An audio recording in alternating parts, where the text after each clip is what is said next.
Hello friends. Data structure सीखने की series में आज हम देख रहे हैं हमारा चैप्टर 18 जिसमें हम देखेंगे in order traversal of binary tree with recursion. हमने पिछले वीडियो में प्री ऑर्डर ट्रैवर्सल देखा था। आज बारी है इन ऑर्डर ट्रैवर्सल की, जिसमें सिंपल सा रूल ये है कि रूट नोड को हम पहले प्रोसेस नहीं करते जैसे प्री ऑर्डर में करते थे। रूट नोड को प्रोसेस करने से पहले लेफ्ट सब ट्री को पूरा प्रोसेस किया जाएगा, पूरा लेफ्ट सब ट्री। उसके बाद रूट नोड को प्रोसेस करेंगे और उसके बाद राइट सब ट्री को प्रोसेस करेंगे। अगर डायग्राम से समझें तो इसमें मेरे कहने का मतलब है जैसे ये ट्री है जिसमें ये वाला रूट नोड है, तो हम पहले इसके लेफ्ट सब ट्री को प्रोसेस करेंगे, यानी इस पोर्शन को प्रोसेस करेंगे। उसके बाद हम रूट को प्रोसेस करेंगे, उसके बाद हम राइट सब ट्री को प्रोसेस करेंगे, यानी इन ऑर्डर में लेफ्ट रूट राइट। तो pre order, in order, post order, ये नाम में रूट को कब प्रोसेस कर रहे हैं उसके हिसाब से नाम है। प्री ऑर्डर में क्या था, रूट पहले प्रोसेस होगा। इन ऑर्डर में क्या है, रूट बीच में प्रोसेस होगा। पोस्ट ऑर्डर में क्या है, रूट सबसे बाद में प्रोसेस होगा। तो अगर मैं इसको इन ऑर्डर ट्रैवर्सल करता हूं तो किस तरीके से होगा देखिएगा। इसको तो मैं बाद में करूंगा, पहले इसके लेफ्ट सब ट्री को कर लेता हूं। अब लेफ्ट सब ट्री को फिर से इन ऑर्डर ट्रैवर्सल के रूप में हम सॉल्व करेंगे, यानी फिर से इसको एक ट्री मानिए और जिसमें ये एक रूट है और ये इसका लेफ्ट सब ट्री है और ये इसका राइट सब ट्री। तो आप समझ गए, पहले हमें करना होगा लेफ्ट वाला सब ट्री। दैट मीन्स 4 सबसे पहले एक्सेस होगा, उसका तो कोई लेफ्ट और राइट सब ट्री है नहीं, तो 4 सबसे पहले प्रोसेस होगा। 4 के बाद रूट यानी 2, उसके बाद राइट यानी 5। तो इस तरीके से ये लेफ्ट सब ट्री हमने पूरा प्रोसेस कर लिया है। अब बारी है इस ट्री में रूट की, इसीलिए अब प्रोसेस होगा 1। इसके बाद राइट सब ट्री की बारी आ जाती है जिसमें फिर से हम इन ऑर्डर ट्रैवर्सल लगाएंगे और इसमें फिर हम लेफ्ट सब ट्री को पहले सॉल्व करेंगे, यानी 6 को पहले सॉल्व करेंगे। तो यहाँ हो जाएगा 6 और 6 के बाद रूट यानी 3 और उसके बाद राइट यानी 7। तो ये है इन ऑर्डर ट्रैवर्सल का रिजल्ट। अब अगर इसके इसके इम्प्लीमेंटेशन की बात की जाए, इसकी कोडिंग की बात की जाए, तो पहले हम डेटा स्ट्रक्चर को रिकॉल कर लेते हैं। जो नोड की हम बात कर रहे हैं, ये नोड एक डेटा स्ट्रक्चर से बनाया गया है जिसका हमने नाम रखा है बाइनरी ट्री नोड। तो ये एक स्ट्रक्चर है जिसके अंदर हम 3 वेरिएबल्स ले रहे हैं, info, left and right. Left and right क्या है, पॉइंटर है इसी नोड टाइप के।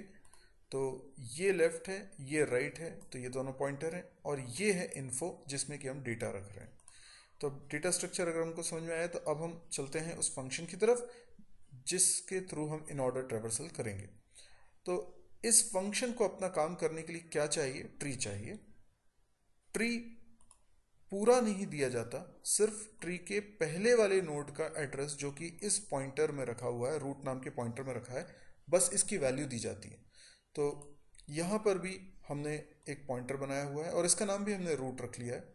इस वेरिएबल में क्या आ जाएगा, एड्रेस आ जाएगा ट्री के पहले नोड का। अब हम इसको प्रोसेस करने जा रहे हैं। स्टेप बहुत सिंपल है। यदि रूट की वैल्यू नल नहीं है, मतलब देखिए अगर रूट की वैल्यू नल होगी इसका मतलब ये ट्री एम्प्टी होगा।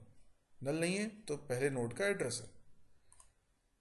तो अगर रूट नल हो जाता है तो ये कंडीशन फॉल्स हो जाती है, यानी अगर ट्री में कोई नोड है ही नहीं तो ये कोड चलने का कोई मतलब ही नहीं है।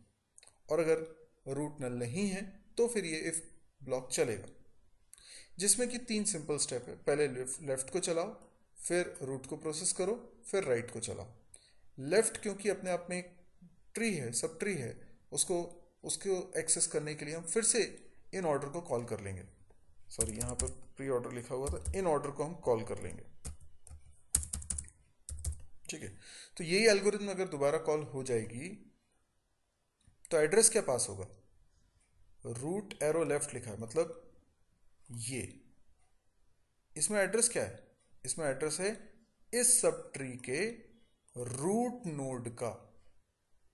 तो इसको एक पूरे को ट्री मान लें और इस ट्री का रूट नोड का एड्रेस हमने पास कर दिया। तो फिर से इन ऑर्डर ट्रैवर्सल चलेगा, लेकिन इस बार इस सब ट्री के लिए चलेगा।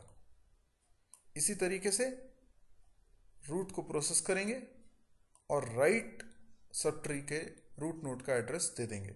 यानी ये राइट नाम का पॉइंटर है, इसकी वैल्यू दे देंगे। इसकी वैल्यू देने का मतलब हमने इस वाले सब ट्री, राइट वाले सब ट्री के रूट नोड का एड्रेस दिया है। तो आई होप आपको ये एल्गोरिथम समझ में आई होगी। बहुत सिंपल प्रोग्राम है ये, सी लैंग्वेज में मैंने इसे कोड किया हुआ है। तो ये पूरे प्रोग्राम का सिर्फ एक पोर्शन भर है। जब हम कोई एक एब्स्ट्रैक्ट डेटा टाइप बनाते हैं तो हम उस डेटा स्ट्रक्चर की बात करते हैं जिसमें उसको स्टोर करना है, जो हमने बात करी, और फिर हम बात करते हैं उन ऑपरेशंस की जो हम उस पर अप्लाई कर सकते हैं। तो ट्रैवर्सिंग एक बहुत ही फंडामेंटल ऑपरेशन है ट्री पर, और ट्रैवर्सिंग के 3 तरीके हमने देखे, जिसमें से ये दूसरा वाला तरीका आज हम समझ रहे थे, और ये हम रिकर्सिव तरीके से समझ रहे हैं। इसका मतलब इसका एक इटरेटिव तरीका भी है, लूप की मदद से भी हम इसकी ट्रैवर्सिंग, इन ऑर्डर ट्रैवर्सिंग कर सकते हैं। तो यदि आपको ये लेक्चर पसंद आया हो तो आप इसे लाइक करिए। अगर आपको लगता है कि ये दूसरों के लिए भी यूज़फुल है तो आप इसको प्लीज़ शेयर करिए, ज़्यादा से ज़्यादा लोगों तक इसको पहुंचाइए। आप चाहें तो इसे अपने फेसबुक वॉल पे पोस्ट कर सकते हैं, जिससे कि आपके फ्रेंड्स इसको देख सकेंगे। आपको अगर लगता है कि इस तरह के और भी वीडियोस आप देखने में इंटरेस्टेड हैं तो आप इस चैनल को सब्सक्राइब करिए। जैसे ही मैं कोई वीडियो अपलोड करूंगा उसकी इन्फॉर्मेशन आप तक पहुंच जाया करेगी। इसके अलावा मेरी एक वेबसाइट है mysurgy.com, आप इसको विजिट कर सकते हैं।